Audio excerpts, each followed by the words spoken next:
salaamaaleykum mbokki internet yi ginnaaw bi ñu leen nuyoo kenn ku ci nekk ci turam ak santam ñu ngi leen di baalu àq di leen baal àq ci tabaski gi nga xamante ni moom la ñu génn comme ni ñu leen koy defalee saa su ne rek seen chaîne Lac Rose TV fépp foo xamante ni rek leader mi ngi fa wala acteur de développement dinañu fa dem teew ak moom waxtaan ak moom émission bi nag comme niñ koy defee saa su ne muy ganu Lac bi. li waral ñu tudde ko ganu Lac bi mooy dañoo nekk ci commune boo xamante ni fi la Lac Rose ne donc ñu am fi ay ndaanaan yoo xamante ni ñi ngi fi yeewoo kon yoon la ñu xam leen tey ñi ngi fi nga xamante ni mooy Namora nag bu ñu ko waxee dafa bokk ci commune Tivaouane Peulh ñàgg ñu ñëw fas yéene leen ne présenté benn ndaanaan won leen moom mooy kan waaye di olof Njaay naan tungu ne du teew ñuy notaal dañ koy bàyyi mu nuyoo présenté wu wax ñu moom mooy kañ. asalaamaaleykum. donc maa leen di nuyu di leen sant di rafetlu seen teewaay bu baax a baax man naa may tudd Ibrahima Sissoko dëkk fii Namora donc nekk fonctionnaire bu ci état bu Sénégal précisément ministère économie et finance voilà donc là aussi ma nekk njiitu mouvement Mon Pays Mon Avenir bi nga xam ne tey jii fii lañ ko sanc nii fii di Tivaouane Peulh ñàgg principalement Namora bi ma dëkk. donc Ibrahima ñu taxaw ci li nga xamante ni mooy mouvement bi ginnaaw bi nga nuyoo ba présenté wu est-ce que mën nga ñu wax mouvement bi kañ nga ko sos. waaw loolu dama si faral di wax ne mouvement bi nga ko sosee daanaka yàgg na en fait sos nañ ko même bien avant même ñuy def lancement officiel parce que daa fekk ne rek officiellement ñu ngi koy ubbi le 9 février le 9 février la ñu def lancement officiel mouvement bi. fii nii si Namora si place Jaxaay mais lu ko jiitu commencé woon nañ déjà activités yu affaire yu si jëm mais daa fekk ne rek de manière beaucoup plus formelle ñu ngi koy lancé le 9 février dernier fii si place Jaxaay bu Namora voilà donc mouvement bi nag mouvement national la donc day wër fépp si Sénégal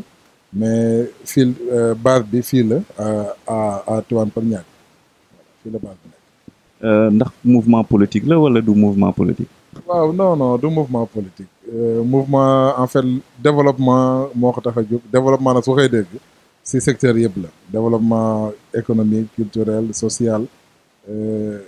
vraiment lu jëm si wàllu culture éducation santé lépp loo xam te gi day jëmale nit kanam wala dund nit dina mën a yokku loolu moo ko tax a jóg mais du mouvement politique vraiment du mouvement politique. parce que dëkk sa gox moom souvent damay naan soxlawoo politique vraiment pour di créer activité yoo xam ne nii sa gox dina ko soxla pour mën a jëmale nit yi kanam. mais est-ce que itam boo du mouvement dóor marto parce que bari na ay mouvement yoo gis yoo xam ni début bi dañ naan du mouvement politique mais boo demee ba ci biir nag dañuy daal di indi politique bi day daal di ñëw. waaw bon xam nga damay faral di wax ni loolu dëgg la gis nañ ko fi. man def naa 17 ans ci administration macha allah léegi nii yaakaar naa ne j'ai toujours travaillé avec des ministres de la République donc su ma bëggoon politique je vois pas qu'est-ce qui m'empêche de dire que damay politique parce que ak politiciens yi damay naan du lu bon politique du lu bon en fait c'est-à-dire que il faut que nit yi juste comprendre ban genre politique la nit yi di wax ak peut-être lu ñu yàgg gis nit yi di politique di wax te duñ ko jëfee peut-être loolu moo tax nit yi di daw mais politique en tant que tel pour man c'est pas un problème. donc si bu doon namee politique tam damay politique loolu amul benn parce que gis nga tey gi ñiit na ay politiciens la ñu nekk fi pourtant di liggéey di def lu baax am na donc le problème mooy si je voulais faire la politique je dirais que politique laay def mais man maa jël option bañ a def un mouvement politique ma xam ne mouvement politique boobu peut-être du sama vision mooy participer au développement et à ma façon nu may participer si développement d'abord commune bi ak développement de la nation du Sénégal soxlawu ma nekk politicien pour participer si. mouvement bi ñaata membre ñoo ci ne. tey jii suñ koy wax membre bureau yi déjà ñi ngi si mais soo jëlee membre ñi nga xam ne tey jii ñoo si nekk di yëngatu soo ko xaymaa si wàllu compter du ma ko mën a xayma parce que groupement de femmes yi ñuy liggéeyal mot nañu 30aine groupement de jeunes yi ASC yi on travaille avec beaucoup de gens maintenant. lu koy mën a jox base mooy ñi nga xam ne tey jii am na suñ jotee retour carte de membre yi si la ñu mën a xayma exactement ñaata ñoo nekk si mouvement bi comme carte yi déjà nit yaa ngi koy laajte fu ne donc dañ si doon toog rek di taaxirlu pour xool ban format lañ koy def mais après lañ mën a joxe un nombre exact parce que nit dañuy jógee fu ne naan si laa bokk bon mais damay wax souvent rek nombre bi c'est pas trop important man sama wàllu bopp pour man le chiffre amul solo li am solo mooy ñi nga xam ne dañoo d'accord ànd ak yow liggéey si li nga xam ne moom nga gëm mooy développement. mouvement bi nga ko sànceeg léegi lan la defagum. mouvement bi daanaka balaa ñu koy sànc sax commencé mooy de manière officieuse laay wax commencé nañu woon liggéey déjà ak les ASC déjà de la commune de Tivaouane Peulh Niaga trois ASC yi nekkoon fii bu ñu dooru ñëw def une lecture de la population lu ñu def mooy déjà jël ay équipement complet jox ko ASC bu ne dem ci sa président jox la ay maillot jeu de maillot complet de qualité jox la ay ballon pour dimbale leen ko parce que au moins xamoon nañu le sport dafa am lu muy indi ci gox donc ñu ñëw jàppale leen ko boobu lancé guñu sax mouvement bi donc mouvement bi ñu ko lancé aussi ñu def ay activités yu bëri daanaka activités yi mun naa ci lim quelque rek pour ne pas trop entrer dans les détails parce que def nañ fi déjà nu mu tuddati consultation gratuite fii ci centre de santé bu nekk fii ànd ak partenaire bu ñu naan IBIS monsieur Badji moo ko dirigé moom aussi muy doom Tivaouane Peulh fii la dëkk ci commune bi donc on a fait un partenariat pour di def ay consultation gratuite partout ci Tivaouane Peulh ak lu ko wër loolu ci activités yi la aussi bàjjen gox yi doon nañ leen jàppale aussi parce que dañoo am ñoom liggéey bu mu solo bi ñuy def ak les relais là parce que ñoom dañuy xool jigéen ñi di def vaccination seen doom yi souvent du faral di ñëw di def ay vaccination léegi donc du coup ñoom dañoo newoon dañu leen di récompenser pour di mën a am na ay jigéen a xam ne peut-être doo xam lu tax duñ indi seen doom yi ñuy ñàkkook yooyu donc ñu jox leen ay cadeau ñi nga xam ne ñoo gën a régulier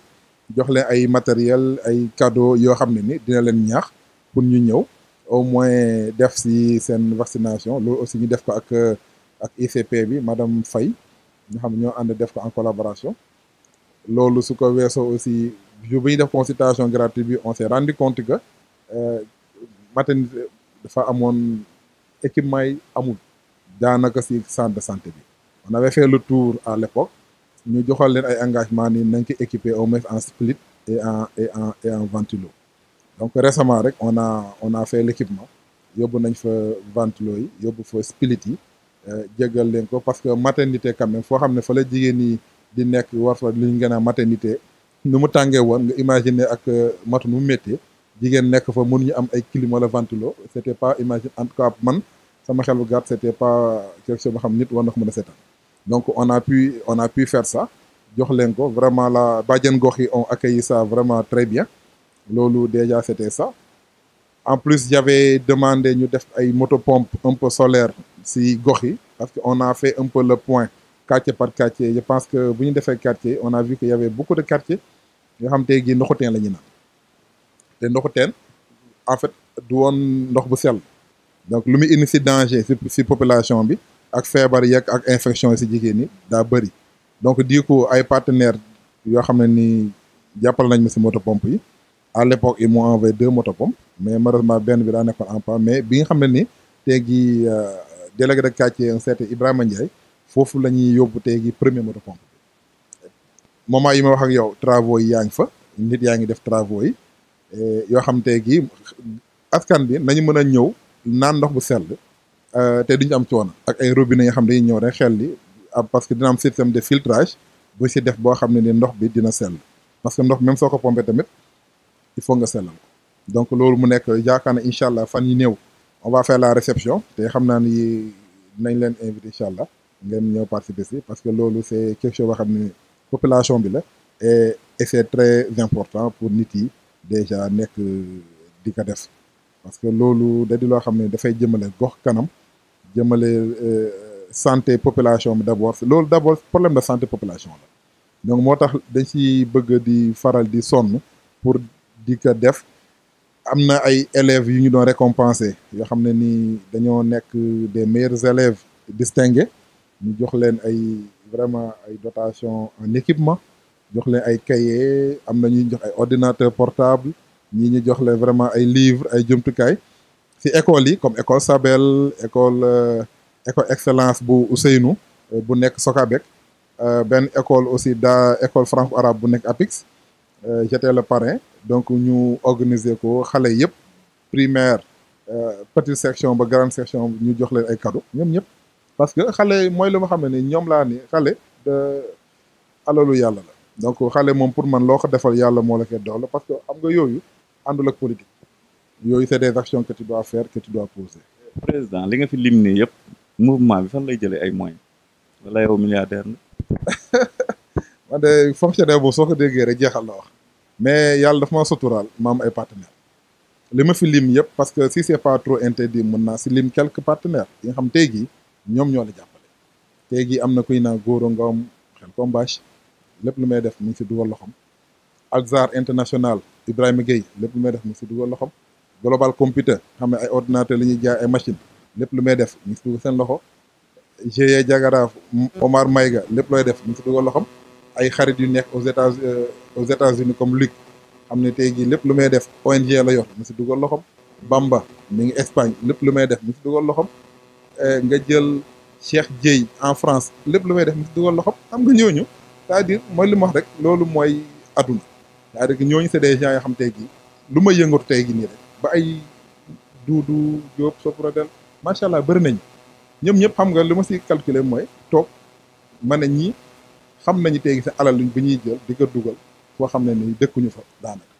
et pourtant lu si ëpp à part américain bi ak lu si ëpp si ay doom Sénégal lañu ñii ñi ngi biti réew ñii ñi ngi si réew mi mais tey jii ñoom ñoo toog ak relation yi ma am nga ñoom si wàllu liggéey ak leneen ak wàllu privé ñu ne ma lépp looy yëngatu ne la si jàppale.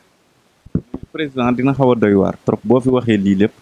ba pare nga ne du mouvement politique te yow li maire bi waroon def yow sa mouvement ñëw di ko def. yow sa yoon ça veut dire que ni trop tard mën nañ xaar ni da ngay dugg ci politique bi. farloo ma politique en ça moom je suis très formel politique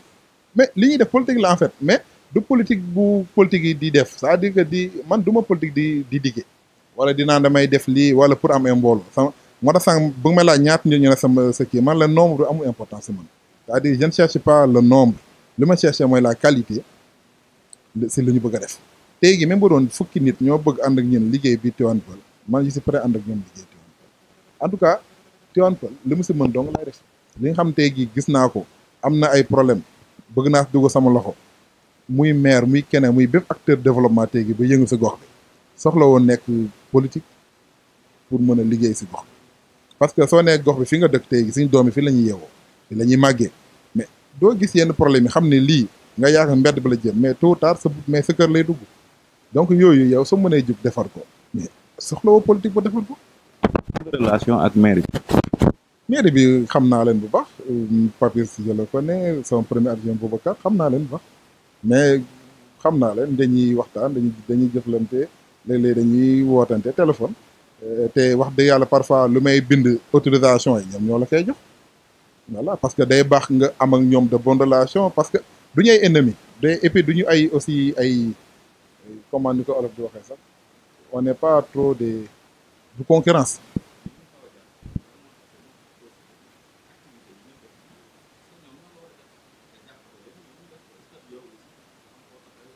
non xam nga man loolu ñoom lu leen war xam nañ ñoom suñ ko defee daf leen war suñ ko deful daf leen war man damay ñëw tout simplement def li nga xam ne ni moom laa gëm ni mun naa si participer si sama doole fi mu yem su la falee maire wala ak ñi fa nekk xam nañ seen rôle xam nañ lu tax ñu fal leen donc yaakaar naa ni ku ñu fal xam nga li tax la moo seen rôle soxlawu ma leen approcher pour ça je pense que ñoom xam nañu développement gox bi moo la fi tax a toog donc luñ si mën luñ si mënu tamit je pense que ñu ngi koy def mais man li ma ñor mooy am loo xam ne ni ay xéwal mi ngi jóge di ko jële si àll bi si ay yàlla relation yi ma may ma jël ko dugal ko biir Tivaouane Peulh yaakaar naa ne loolu soxla woo vraiment nga nekk ak ñoom trop proche pour def loolu parce que loolu soo nekk ak ñoom wala di leen jéem a jege bon c'est pas trop c'est que monde politique comme ni ko nit di waxee da di monde bu xaw bizarre te bëgguma mêler action développement ak politique bu nit di wax moo tax wax dëgg yàlla ñaar yooyu moom je fais tout pour vraiment faire la part des choses.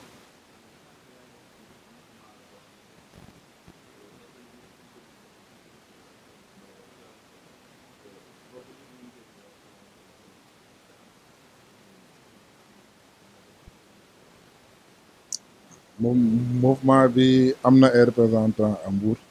am na ay représentants à Thiès, am na représentant à Ziguinchor, am na représentant à Kolda ak Marsassoum. Donc foofu yëpp déjà mouvement bi am na fa te quand même Dakar soo jëlee Dakar am na Parcelles, am na Colobane, am na Bambilor, foofu yëpp y a des personnes yoo xam ne ñu ngi fa toogal mouvement bi di liggéey. mooy li mu wax rek c'est-à-dire nit yi da nga leen di fekk si ñoom lu ñu bëgg nga ne leen suñu amee seen activité mu ne activité de développement yow nga ñëw nga jàpp si li nga mën loolu mooy juste but bi fekk nit yi seen goxaat ñu xam ne ñoom ñi ngi yëngatu seen biir gox ñu nekk si di liggéey di si def di si béy seen waar nga ñëw parce que partenaires aussi ñoom c'est des partenaires de développement c'est-à-dire que ñoom aussi dañuy bëgg visibilité peut-être si seen action. Bon c'est normal parce que nit aussi su lay dimbale bëgg na mu nekk si loo xam ne ni amal na askan bi njëriñ et je pense que jusqu'à présent ñi ngi fii dox di si def ndànk-ndànk soo gisee tey jii ma ay accentuer souvent Tivaouane Peulh parce que problème fii laa dëkk te dañu naan béy sa wew tànk balaa ngay laax jaay laax lekk fii li mu fi gis ay problème mënu ma ko tëb di def active ñu may dégg feneen si Sénégal alors que fi ma dëkk déjà à quelques 0 mètre de chez moi am na nga xamante gi peut-être lu yàlla xam doy na duñu mën a am ndox bu sell duñu mën a faju suñu feebare wala ay bon Tivaouane Peulh je vois que jour nañu consultation gis naa ñi nga xam dañoo feebar mais saret moo li indi parce que yoon yi accessibilité koñ yi baaxul assainissement bi amu fi loolu soxlawoo vraiment loolu xam nga état aussi rôle état la à travers les mairies donc am nga tey gi soxlawoo ne maire dëkk bi il faut ñu assainir ko loolu seen pouvoir la seen ñoom ñoo ko war def mais suñ ko deful tamit yow en tant que acteur mën nga ñëw rappeler leen lan mooy seeni rôle loolu mooy en fait relation bu ñu ci war a am mu nekk des relations juste professionnelles bañ a am xiiroo bañ a am ŋaayoo bañ a am benn problème.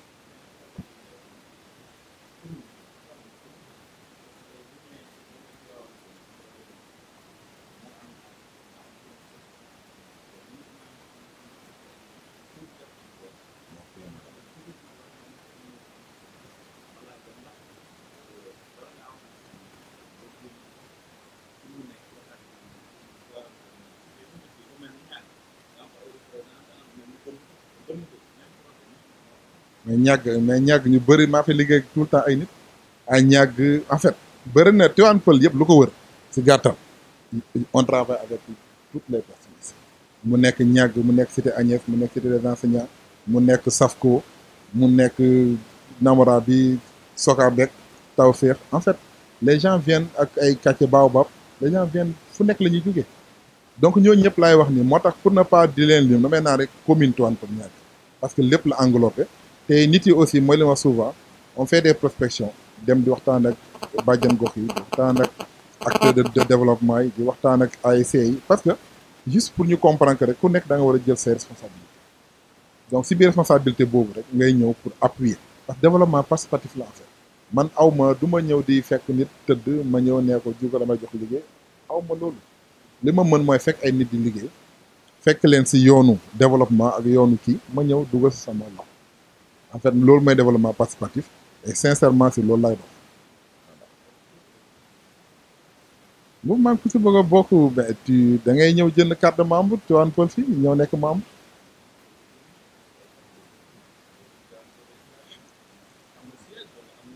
en tout cas pour le moment fii mooy siège bi mais damay liggéey ak ñu bëri encore une fois à Tivaouane Peulh mais bureau bi numéro yi ñu ngi fi kii et je pense que ñu bëri tey gi xam nañu les portes ils savent que tey ay ñoom Sëñ Fallou ñoom Seydina ñoom Lobé Ndiaye ñoom Ba conseiller ak ñeneen ñoom seen bopp ñooy def la promotion en fait ñoom ñooy jël carte yi pour xool képp koo xamante ni ak groupement de famille li ma leen wax mooy carte yi fii 200 francs xam nga loolu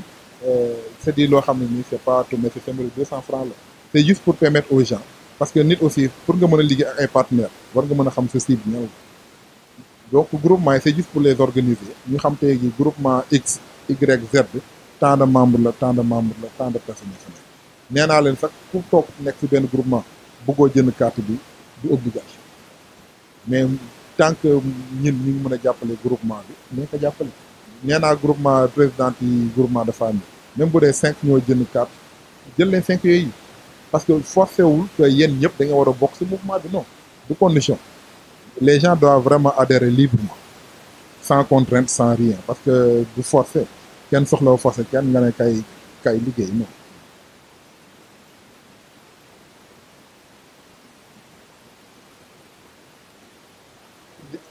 déjà 77 112 47 76 soo ko wootee di nga mën a jox ki nga xam ne ni moo yor tout ce qui est relation extérieure te dina la jox information lu jëm ci wàllu mouvement bi ak fépp foo war a jaar pour mën a accéder à ça et je pense que loolu du problème boo xam ne tey jii vraiment nit yi amul mooy la l'objectif c'est pas ça l'objectif c'est juste nga mën a xam te parce que partenaires yi même yi nekk en Europe parfois da lay poser question yooyu yow baax na nit ki xam ak ñan nga liggéey en fait c'est juste ça moo tax en fait c'est symbolique parce que mooy 200 francs c'est pas l'argent qui est important mais c'est juste ñu xam yan ak yan groupement la ñu liggéeyal ak yan quartier la yan gox la yan gox bu xam donc loolu mooy indi en tout cas carte yi te carte yi aussi les gens mën a comprendre que ni carte bu la mënta jaay amul un cachet au verso de la carte ça veut dire que carte boo baax na parce que toutes les cartes doivent être au moins cachetées donc au verso su amul nga xam ne carte boobu moom jàppal ni en tout cas bokk ci baax loolu aussi day baax ñu leeral ko pour que askan bi mën a comprendre am nañu aussi des membres d'honneur yoo xam ne ni ñoom dañoo dugg librement pour jàppale mouvement bi parce que social yombul xam nga man donc mënumaa jël sama poche naan damay dimbali nit yi fii envergure boo xam ne bëgg naa mais macha allah y a des bonnes volontés même soo jëlee journée d'abord sur Ramadan bi on a donné plus de 250 personnes épargne Ramadan mais loolu jógu sam poche mais bonne volonté ñoo la jox ak yow peut-être bon chaque année peut-être di nga am looy jàppal nit yi mais li si ëpp si bonne volonté li nga ñëw séddale ko vraiment askan bi ñi nga xam tey ñoo gën a soxla surtout parce que c'est important ñëpp mën ñu am c'est vrai mais am na ñu ko gën a yéeg donc si yooyu la ñu nekk di dox vraiment di si yëngatu waa APEX aussi ñu ngi fiy dox bu am solo ñu may souvent ñu may approché seen wàllu courant éclairage yi loolu yëpp ay jéego yoo xam ne ni maanaam pour dire secteur développement daal boo jël mouvement bi mu ngi si. kon mbokki internet yi yéen a ko déggandoo bala ñoo ñëw ci ñaareelu pàcc bi rek ñu ngi fi nga xamante ni mooy Namora nekk fi ak président bi nga xamante ni moo jiite mouvement Mon Pays Mon Avenir dégg ngeen ko li nga xamante ni moom la fi wax donc du ñu def rek du dul jàll ci li nga xamante ni mooy deuxième point bi muy tournoi bi nga xamante ni moom la ñu def parrain bi mu nangu ko te tournoi boobu monsieur le maire moo nekkoon parrain bi ba ñëpp jàpp ni tournoi maire yi lañ ko doon wax coupe du maire lañ ko doon wax tey yow nga ñëw jël ko ci loxoy maire lan moo waral loolu. bul ne jëkkër loxoy maire man jëluma leen si loxoy maire daanaka je pense que déjà loolu bu mu ñëwee première question bu ma njëkk posé loolu si la parce que en réalité loolu laa njëkk posé question ñi ko organisé man leen mënumaa nekk parrain coupe du maire ñu ne ma non ñoom ñoo changé format bi effectivement parce que mënuma nekk parrain coupe du maire parce que le maire il est déjà parrain d'office déjà lépp li xew si commune bi lui c'est le premier magistrat de la commune donc ñoom bu ñu ma expliqué nii donc mbir mi du ay jël fii wala jël fee c'est juste vraiment nga nekk si gox bi sport ñëpp xam nañu c'est quelque chose de très important dans un pays ñi ko organiser aussi am nañu vraiment nga mën leen saluer parce que du lu yomb tey gi fédérer ay quartier loolu si action de développement la bokk ak solidarité ak paix donc ñëpp xam ne sport kenn du présente football vraiment si àdduna bi ñëpp xam ne njëriñam ñëpp xam nañu vraiment envergure football te commune bi dañ kaa soxla pour dire dañ ko soxla pour fàtte un peu mën naa ne peut-être le stress parce que xam nga ñàkk dafay indi trop de stress et problème yi damay naan population bi mënuñu si dara lu si ëpp peut-être ñi ko war a liggéey ñi ngi koy liggéey peut-être yéex na je sais pas mais sport bi su ñëwee di nga gis les gens vraiment ñu am beneen dimension bu ñuy dund fàtte lu bëri ñëw kafooree bokk ndee bokk baay loolu mooy adduna et puis je pense que l'objectif visé c'est ça képp koo xam ne tey jii gagné nga wala yaa ngi si biir ñu gagné la wala yow nga participer ou pas l'essentiel c'est de participer comme on dit et ñëpp bokk ndey bokk bay man c'est le message vraiment que je lance damay remercier gis initiative boobu parce que ñi fi nekk si gox bi bëri na bu ma lancé mouvement yaakaar naa ni 5 mois 6 mois sa la yem donc peut-être ñoom ñoo gis lu tax ñu bëgg a ñëw parrainel ma mouvement bi parce que fan zone bi am na fii tey jii coupe du monde bi bu nga toogee bu ñu toogee fii gis ni Tivaouane Peulh mosul am ay fan zone jël nañu ànd ak waa ASC yi jëm ko organiser ci terrain de football bu nekk côté marché bi dental parce que loolu mooy pour lan mooy pour que nit yi rek mun a nekk si jàmm et je pense que loolu mooy boole ay nit da ngay gis koo xam ne nii yooyu soo koy def tournoi football yi xam nga amul politique xamoo ko bokk fi ak ku bokk fële li fi am mooy ay jeunes ambitieux ñoo fa toog di daje te affaire sport damay profité di ko wax da di loo xam ne man daf ma ñor parce que liggéey naa ministère des sports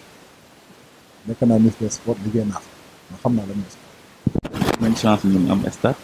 suñ terrain bi doy na waar. En tout cas je sais que daal j'ai beaucoup d'ambition sur ça et je sais que maa ngi si liggéey peut-être am na yu bëri ñoragul mais su si yegsee je pense que population aussi nañ si am nañ si kontaan parce que on a beaucoup de projets yu jëm ci côté sport yoo xam ne tey jii franchement ñu ngi koy bëgg taxawal démarré nañ ko sax d'ailleurs ak ay partenaires yoo xam ne nii bés bu jotee nañu def conférence de presse siwal ko gox bi l'essentiel loolu na moom commune Tivaouane Peulh ñàkk moo tax. final bi noo koy waaj. final bi amul ñu ngi koy waajal normalement rek c'est-à-dire amul li si am solo pour man mooy participation nit yi ñëw xam ni seen mbir la en fait ñun on est juste là pour appuyer pour aider mais principalement ñu fi gën a soxla c'est la population les jeunes les femmes tout le monde ñoo xam ne nii ñëpp ñoo bokk ndee bokk baay jàppale équipe bi di football te supporter si jàmm ñëw si jàmm delluwaat si jàmm xam ne ni soxlawul ay soxlawul sànni xeex soxlawul benn animosité l'essentiel loolu laay ab fay loolu laay woo population ñu def ko si calme xam ni foo la rek après tout et que vraiment que le meilleur gagne. ñaata nga am. waaw loolu moom surprise la. ASC yi ñoo ma ne boo demee laajal ñu parrain bi ku gagné lu muy am. loolu surprise la loolu su ma ko waxee fii dootu am sens loolu man maa leen defal surprise en tout cas le finaliste bi en tout cas principalement il sera bien doté incha allah ak mais loolu moom je préfère laisser la surprise. sa kàddu gi ñu lan doy tàggoo ak loo bëggoon a wax te laaj li may mën a wax c'est remercier d'abord toute l'équipe bu may liggéeyal si cadre mouvement bi remercier principalement sëñ Fallou Dieng remercier ñi may nekkal sama frères yi remercier aussi les partenaires remercier surtout commune Tivaouane Peulh képp ko xam tey jii vraiment mouvement bi yaa ngi si biir di si jàpp ni nga pour juste développement Tivaouane Peulh maa ngi lay si remercier mais di remercier principalement aussi zone 12 bi nga xam tey jii ñoo am xalaat bu toll ni ñëw parrainé ma bu toll nii parce que man en tout cas si man du lu ndaw et franchement je m'attendais pas quand même à ça mais comme bette nañ ma loolu aussi man aussi lépp loo xam tey jii war na ma dinaa ko si def incha allah de la réussite de cet événement.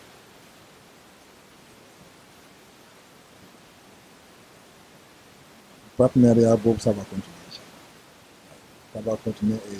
on pourra organiser autre chose et d'autres perspectives incha allah. pour commune bi parce que amul lu ñu si wax lu bëri lu daal commune bi jar na def fédérer les forces surtout non sama gis gi lu koy doxal mooy fédérer doole xam nga kii toog fii ku nekk di fëgg dën naan mën a du demal dox kanam xam nga tey gi ngay ut tiit di ut tuur di naan diw mooy def li amul njëriñ pour man lépp lu waaye gars yi nit yi doon def nañ ko dajale mu nekk benn foofu la amee njëriñ ci commune bi ñu boole def ko ci benn laket ñu ne ko lii pour commune bi en tout cas tant que loolu amul pour man du ça sera très difficile pour avancer.